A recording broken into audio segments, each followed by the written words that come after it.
I'm Lindsay Hunter, and I'm from Michigan, and I've served with Minnesota Adult and Teen Challenge for just over 2.5 years. I grew up in Zeeland, Michigan. I lived there my whole life. I met my husband in high school, and we got married in 2006.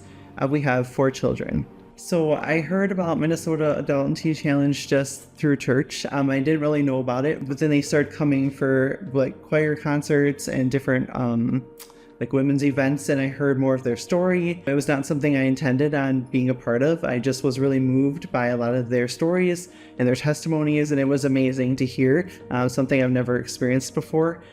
So yeah, I just kind of felt like maybe that was where I needed to try to volunteer. So I just kind of sent the email, and I didn't think much would come from it. When I started mentoring, it was a very unique situation. I kind of jumped in not having any idea what I was going to do, or if I was going to know what to do. It was a very scary thing for me, very uncomfortable.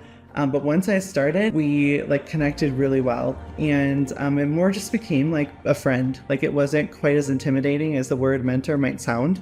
It was more just, let's pray with you. I will go away with you, like laugh with you, like we would have fun and just be there and support each other. So it was actually a really neat experience, and not as intimidating as I thought it would be. Through mentorship, I've definitely seen God work in many ways. I've seen just kind of the joy in the lady's eyes. It's very different than just a normal person. Like I really can tell that there is like real joy. There's real transformation and restoration, and that's a really powerful thing to watch. They just have a lot of like trauma, or there's a lot of trust issues, or there's different they don't really know who to trust or who to believe, or they just haven't had consistency, and I just love them and give them grace, and they just need to be loved. And their story is usually hard. They have a lot of hard stuff, and that usually causes the things that they may have done, or the things that were done to them. So I think that God's just shown me a lot of that, where like these are people, and he created them the same way, despite what they may have done or what may have been done to them. God calls us to go and make disciples, be the light of the world, love like Jesus does. And to go, that means we have to it's an action, it's a verb. Like we need to move and do something. Like we can't be the light of the world if we're gonna stay in the same spot.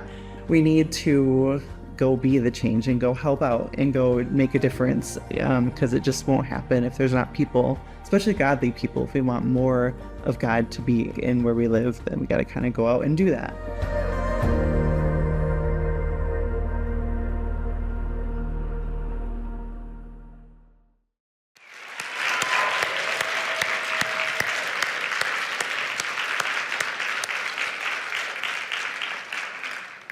So that's awesome. Teen Challenge is in the house, if y'all didn't know. So we're so glad you're here. We're so glad we get to be in partnership with the organization. We're so grateful you're part of our church family, and awesome stuff. Proud of Lindsay for her willingness to step into unknown and see what God's gonna do, and he does awesome things. So welcome. If I haven't met you yet, my name's Daryl Holden. I'm one of the pastors here. And really thankful you're here this weekend. Those of you who are in the room, those of you who are with us online, great weekend to be here. We're celebrating baptisms at Christ Community this weekend. We're gonna be baptizing 20 people over the course of the weekend, and so that's gonna be so much fun.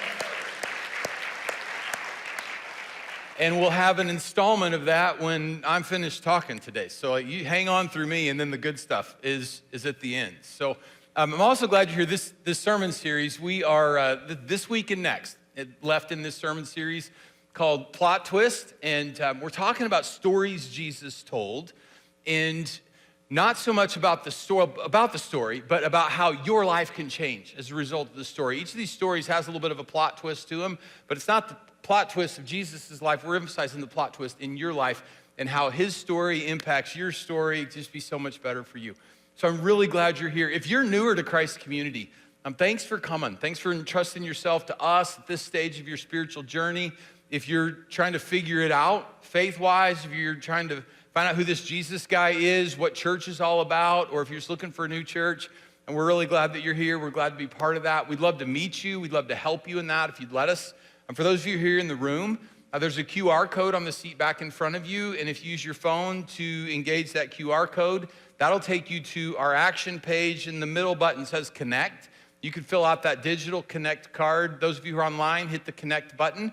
That'll take you to the digital Connect card as well. Or for those of you who are in the room, when we're done, if you wanted to go out to the welcome desk out there and meet our team, we have a gift for you. We'd love your contact information. We will contact you this week. That's all we'll do with contact information. We'll contact you and see if we can pray for you, help you, serve you in some way, answer any questions you might have, just really start the relationship with you. And so we'd love for you to help us in that way.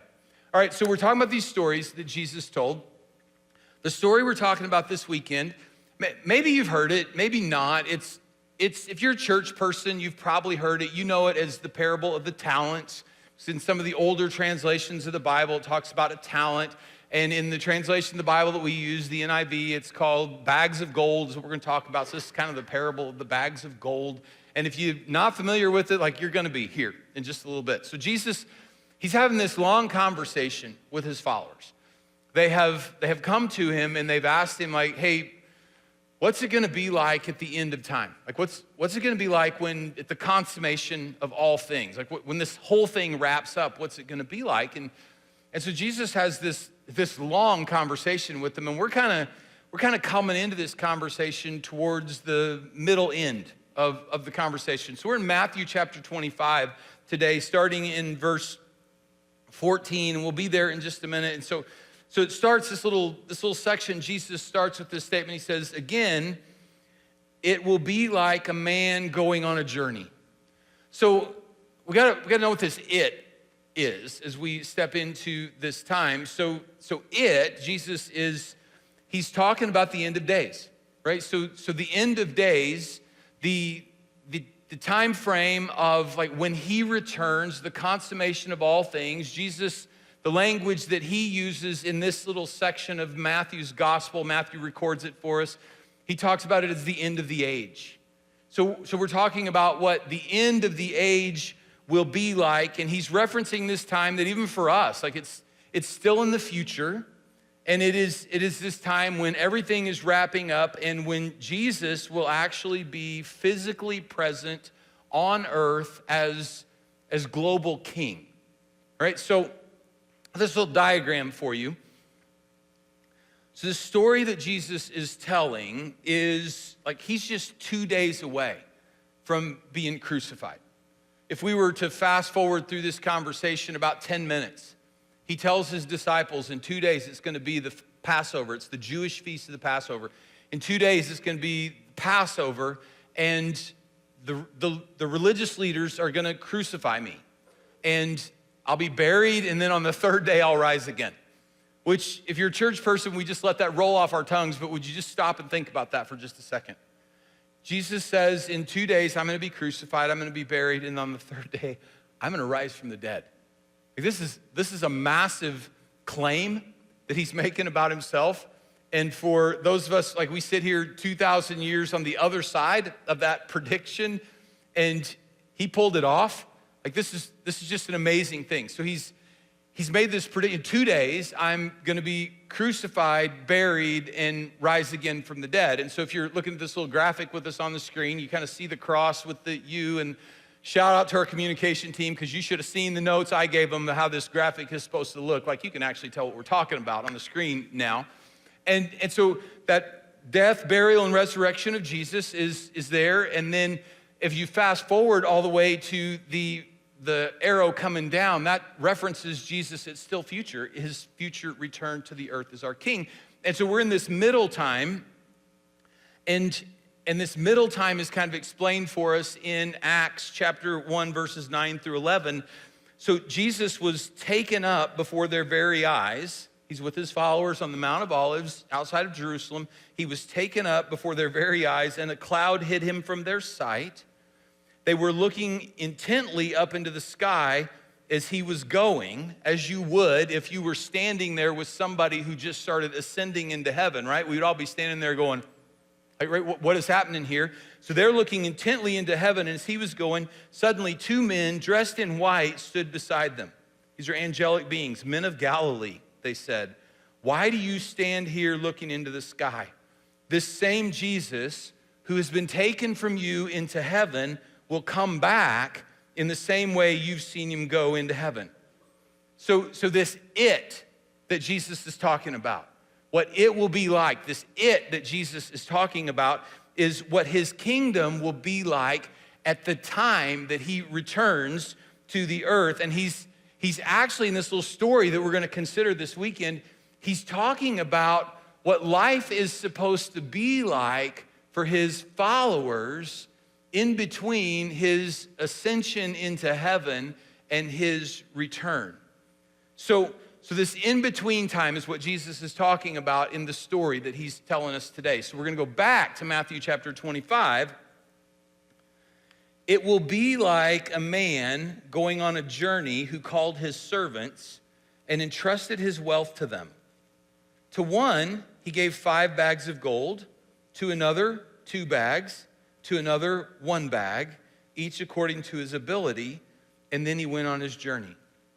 All right, so as we're jumping in here, 2 things that are really interesting to me. The first thing that's interesting is that the man who's going on the journey entrusted his wealth to his servants, but he doesn't give them any specific commands, any specific goals with what they're supposed to do with his wealth, what they're supposed to achieve. He doesn't hang any requirements on them. He entrusts his wealth to them, and that's relationship, right? He doesn't, and take this 5 talents, 2 talents, 1 talent, and do X with it. He entrusts his wealth to them, and then he goes on the journey, and that word trust, like that's a big thing. He is in relationship with his servants, and he trusts his wealth to them and trusts them to do with it what he would do because he knows them. And so he trusts them with his wealth. He doesn't see these servants as like just expendable employees. He doesn't see them as somebody that he's got to watch over at every moment to make sure they're doing what's right. There's so much relational trust here that he hands to them. And so he gives them his resources, and he trusts them to take care of those in a way that will be good for the guy's future well-being and the well-being of the household that these servants are part of. So that's the first thing, is that he entrusts his wealth to him. Trust, relationship. And he freely gives it to them and expects them and trusts them to do what they're supposed to do with it. So trust them. And then the second thing to notice about this is that each servant is given an amount of money, and the language that Jesus says here is according to his ability. So the man in the story Jesus is telling, he's setting his servants up for success. He wants them to win in this. He's giving them a resource that is according to their ability. He's not giving them more than they can handle. Whereas if he gave them more than they could handle, he'd be setting them up for failure. He's giving them according to their ability, and he's not giving them less than what they would be able to handle. That would dishonor them. He's giving them according to their ability. He's setting them up for success. He's setting them up to win. And so he knows that a win for them in how they handle the resources will also be a win for him and a win for the household. And so it's this beautiful thing. He honors them by entrusting his wealth to them, and he sets them up to win by giving them what they can handle according to their ability. So he's given 1 5 bags of gold, 1 2 bags of gold, and the third gets 1 bag of gold. They're all set up to win. So he goes on his journey, and then he returns, and before he returns, the man who had received 5 bags of gold went at once and put his money to work and gained 5 bags more. So also the one with 2 bags of gold gained 2 more. But the man who had received 1 bag went off, dug a hole in the ground, and hid his master's money. So this is what the 3 guys did. 5 bags goes and puts to work, 5 more. 2 bags goes, puts to work, 2 more. 1 bag goes, digs a hole, puts it in the ground, waits for master to come back, if he ever comes back. After a long time, the master of those servants returned and settled accounts with them. The man who had received 5 bags of gold brought the other 5. right? So just like, hang on here, because we know this. We know this. The man who went on the long journey and then returns, like, he represents Jesus, right? He represents Jesus who has ascended to heaven and at sometime in the future is going to come back. He represents Jesus. These servants represent us, his people, the first followers who heard this and those of us who have followed him since then. And since the master represents Jesus and the servants represent us, the way we hear, like the tone of voice, we hear this exchange between the master and his servants is very important. Because how you hear the servant speak to the master and the master speak back to the servant will tell you a lot about your view of God and your view of your relationship with him. So we just get to read this on a page. We don't get to hear Jesus' tone of voice as he tells the story. And how you hear this tells you a lot about who you believe God to be, what you think Jesus is like, how you see yourself in relationship with him. So the master has returned. The man who had received 5 bags of gold brought his other 5. Master, he said, you entrusted me with 5 bags of gold. See, I have gained 5 more. How do you hear that?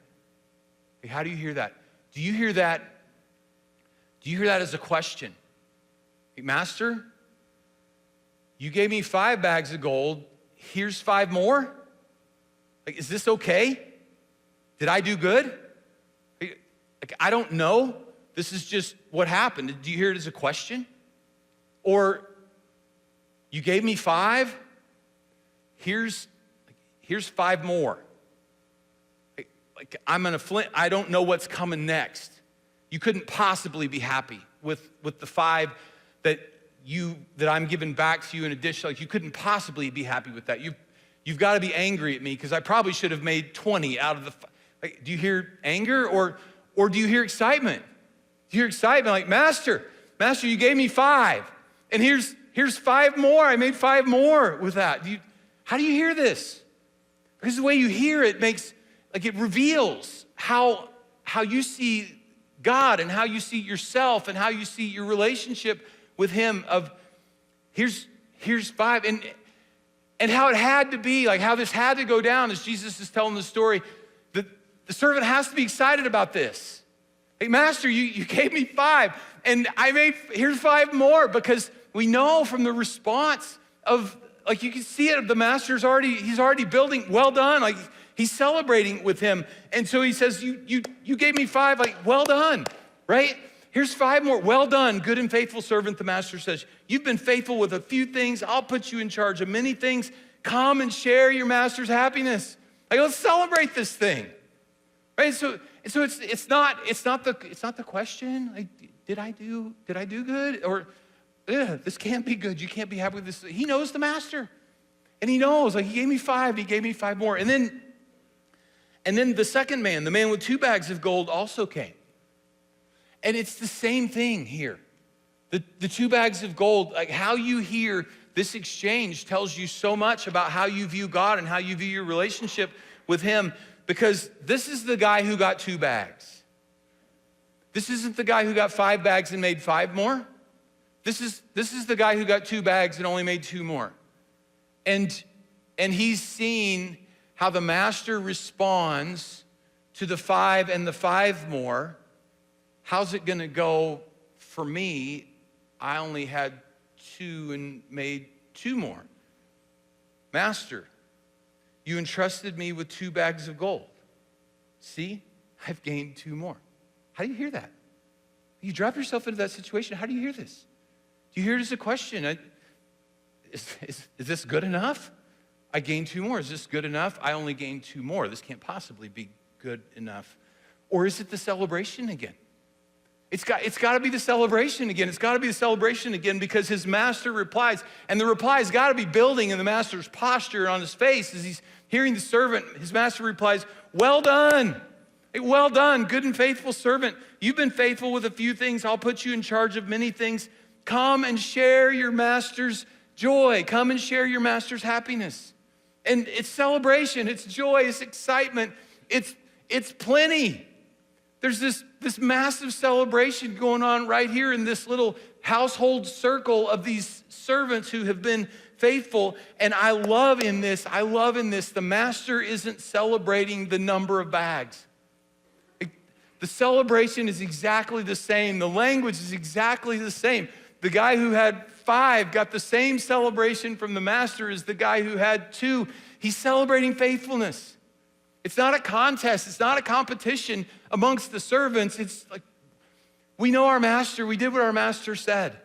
And so this big celebration has taken place between the master and his 2 servants. And then the man who'd received 1 bag of gold came. Master, he said, I knew that you're a hard man, harvesting where you have not sown and gathering where you've not scattered seed. So I was afraid, and I went out and hid your gold in the ground. And see, here is what belongs to you. So just dropping myself into the story, if we could just kind of watch it as observers as this story's unfolding, I just see the 2 servants that got the 5 and the 2 and have had the celebration as the guy who buried the 1 bag of gold, and he's saying, Master, I know you're a hard man and you reap stuff you don't, which means you steal from people, and I know this is the kind of guy you are. I just picture those 2 servants that have the 5 and the 2 looking at each other and going, who is he talking about? This guy doesn't know our master. This isn't what our master is like. And he says, I know that you are this hard man and you gather where you haven't scattered seed. So I was afraid and I went out and I hid this gold in the ground. See, here is what belongs to you. And his master replied, you wicked, lazy servant. And he identifies him in this way, and he calls him out in this way really for 2 reasons. The first reason is because this servant has maligned the master's character. Because this is not how the master is. He's not a hard man who steals from other people. So he's maligned the master's character. And then second, he didn't even behave in connection with his false view of the master. If he really believed that was how the master was, his behavior is unexplainable, and the master calls him on that. So you knew that I harvest where I haven't sown and gather where I haven't scattered seed? Well then, if you knew that about me, if you think that's what I'm like, what you should have done is you should have put my money on deposit with the bankers so that when I returned, I would have received it back with interest. So take the bag of gold from him, the master says to the servants who are standing, and give it to the one who has 10 bags. For this is how it'll be at the end, right? This is how it will be. For whoever has will be given more, and they will have an abundance. Whoever does not have, even what they have will be taken from them. And then the master says, and throw that worthless servant outside into the darkness where there'll be weeping and gnashing of teeth. So in the master's statement here, I think we should hear frustration and sadness in his voice. Because this servant who had 1 bag, he had every opportunity to know the master. He was a servant in the household. He was the same opportunity, the same as the person who got 5 bags and the person who had 2. He had different ability, but he had the same opportunity. He was entrusted. He was given freedom, and he was joyfully entrusted with the master's resource, and he didn't come through on that. He wasn't faithful with all those things. And so I think we should hear the master being sad and being frustrated with this, because the master set him up for success too. The only thing the master did not do was force him to do what was right. And so here this guy is, and he didn't do anything, and he just held on to his false view of the master, and he had his self-centered approach to life. And that false view of the master and that self-centered approach to life, those 2 things, they led to the moment that he's in. They led to this moment where he doesn't get to participate in the kingdom of heaven. There's no joy. There's no celebration for him. There's no come share in your master's happiness. He doesn't get to participate in the kingdom of heaven. Instead, he's thrown outside into the darkness and experiencing pain and anger and isolation and distance and regret and despair. Because he didn't know the master. He didn't trust the master. He refused to know the master. He had every opportunity to know the master. If he had known the master, he would have trusted him. But he didn't know the master. He was a servant in the household, and he either wasn't paying attention or he was just too busy going on about his life or hanging on to his self-centered approach to things. For whatever reason, we don't know. We do know that he missed his opportunity to know the master, and because he didn't know the master, he wouldn't trust him. He wouldn't receive what had been entrusted to him. He couldn't believe the master. He couldn't believe that the master was giving something to him. He couldn't believe the master was setting him up for success. He believed the master was a hard man who was looking for his demise. And his false view of the master and his self-centered approach to life led him to no participation in the master's happiness and the master's joy. So Jesus tells this story, and it's either a warning or it's a word of encouragement. Depends on where you're at. So here's what I need to be careful with us about today. Here's where I want us to be careful as we listen to this. The master's obviously Jesus, right? The servants are obviously you and me, people who he has entrusted with stuff. And the bags of gold represent everything he's given to you. Everything that he's given to you. And I just kind of made a list, like our life, our breath, our health, our relationships, our influence, the homes we live in, the neighbors we live next to us, the work we do, the people we work with, the school we attend, the family you're in, your ability to sing or to play a musical instrument, or your ability to throw a ball or run really fast, or to write poetry. It could be the 24 hours in your day, the energy you have to live the life that you're living, the money you have, your non-cash assets. Like the bags of gold represent everything that has been given to us. And some of us have 5, and some of us have 2, and some of us have 1. Right? But the bags of gold represent everything that has been given to us. And the master's return, that is the final judgment day, when we all get to stand before Jesus and answer for what we have and how we've lived. So we have to be careful about is we got to make sure we get Jesus' personality and his character right as we understand this story. He's not the guy the third servant says he is. He's not a hard man. He's not a person who begrudgingly gives you like one thing and sets you up for failure. He doesn't harvest what he hasn't planted. He's not that guy. And I've spent my entire life in church, and this is the first time actually in 25 plus years of being a pastor, this is the first time that I've ever taught on this parable that I can find in my notes. Right? So I've never taught this before. I've heard it taught a lot.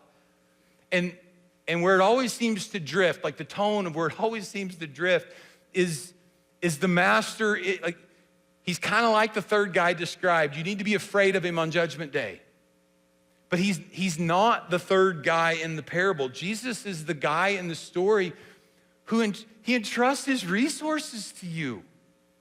And he sets you up to win. He honors you by giving you what you're capable of living out in a way that brings joy to him and joy to you. He's not the third guy in the story. He's this master who is smiling and clapping and saying, well done. And there's a big moment of that for people who enter into eternity, but there are smaller moments of that as we live out faithfulness to him in our everyday life. He's not a hard man. He's the master who loves you and who has entrusted relationship to you and resources to you and given you the freedom to go do things that will bring joy to you and to him. And if you don't know him, then it's really hard to entrust yourself to him. And if you don't know him and know what it's like, I could see if you don't know him, I could see where you would take all the stuff that he's given to you and grab onto it and hang on to it for yourself. But if you actually know him, if you do know him, you've been entrusted with his resources so that you could live in a way that brings joy and celebration into his life and into yours. It's this beautiful thing. And so we have to know him. It's the guy who had the one and buried it. That's the last thing Jesus wanted for him. It's if you're burying what he has given to you, just hanging on to it for yourself, it's the last thing Jesus wants for you. He has so much better. He set you up to win. He set you up for so much more in your life. So the plot twist for this weekend, the plot twist is, it's in the story a little bit, but it's really about your life and my life and how we can experience transformation in how we choose to live from this day going forward. And I want to ask you 5 questions that I think will help you experience this plot twist that Jesus has for you. So the first question is, do I know the real Jesus? Do you really know him? Not do you know about him, not do you know him like a character in a book, but do you know the real Jesus? Have you met him? Have you experienced him? Do you know really that he is good and that he loves you and that he is for you and he has set you up for success? And if you know him, like you give yourself to him, so do you know him? And if you're not sure, or if you've kind of drifted back to just kind of knowing about him, maybe first step for you is, Jesus, I want to know you. Jesus, I want to know you. I am opening myself up to you. Would you open yourself up to me? I want to know you. Just a couple minutes, we're going to have baptism here, and you're going to hear stories of people being baptized. And if you'll listen to those stories, like you're going to hear in these stories, people who've met Jesus and what life is like and meeting him. And if you're not sure you know him, like the baptism moment is going to be a big moment for you as you listen to their stories. So one is, do I know the real Jesus? Second, what do I have that he did not give me? Or what do I have that he didn't give me? So it's in 1 Corinthians chapter 4, verse 7, the Apostle Paul, he writes this out as a question.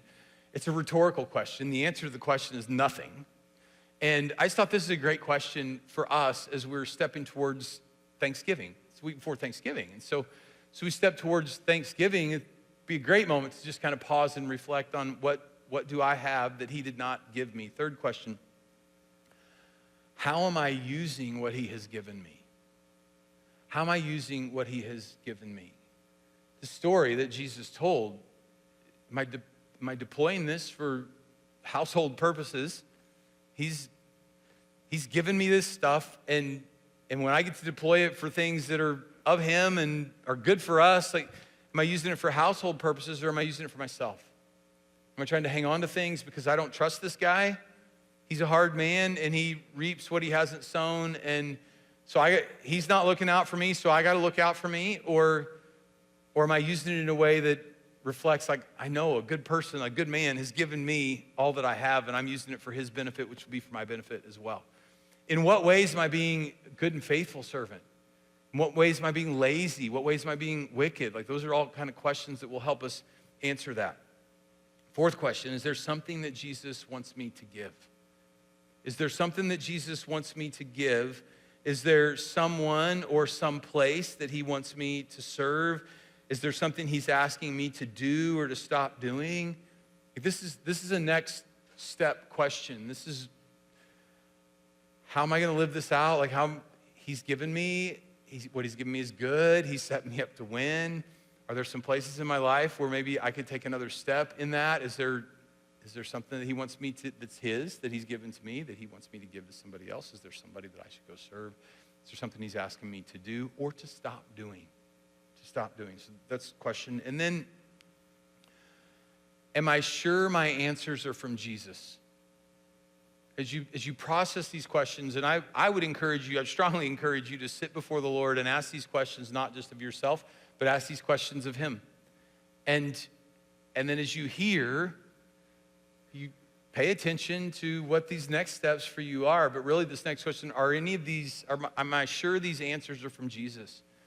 Are any of them from my inner performer or my inner critic? Because again, when we start talking about next steps and we start talking about where do we go from here? and talents, resources that I've been entrusted with, and am I doing enough? Right? It's really easy for your inner critic or your inner performer who wants to compete and be better than everybody else, get an A+ on the project, right? That person. It's really easy for them to speak into these things, and you don't want to hear from them. You don't want to hear from your inner performer. You don't want to hear from your inner critic. If you listen to your inner performer, you listen to your inner critic, you know where they lead you? They lead you right back to burying your bags of gold. And you miss. It's when you hear from Jesus. You hear from Jesus, you have this great opportunity. Because here's where the story Jesus told breaks down. Because you can't press every point in the story that Jesus told. The master who entrusted his resources to the servants went away. And they had no access to him. Jesus has entrusted his resources to you, and he's gone back to heaven, but you still have access to him. He has made himself available to us in prayer. He speaks with us. He's given us his Spirit who lives inside of us. You still have access to him. And because you have access to him, you get to be in this running conversation with how you live your one and only life. And how you can today hear the little well done, good and faithful servant, which leads to that final day of well done, good and faithful servant. And so he's given us this, how we live in between time. He has entrusted us with his resources. He's honored us by giving us what we need. And we have this beautiful opportunity to know him and to live in response to who he is to us. So I'm going to pray for us. If you guys would let me, if you bow your head and close your eyes with me. And then we will get to participate in this baptism, and I'm so excited for this. So please bow your head, close your eyes, and may I pray. Father, thank you for entrusting us with the business of your household, with every resource, the things that we have, they come to us from you. And so we're really grateful for that. And it's our desire to be people who are found faithful. Not in a, like, we got to do this sort of way. This is not a try harder deal. This is we want to know you and we want to know who you are. And in response to who you are, we want to live with joy and excitement on your agenda, walk in your path, because it brings honor and glory to you, and it's also really good for us.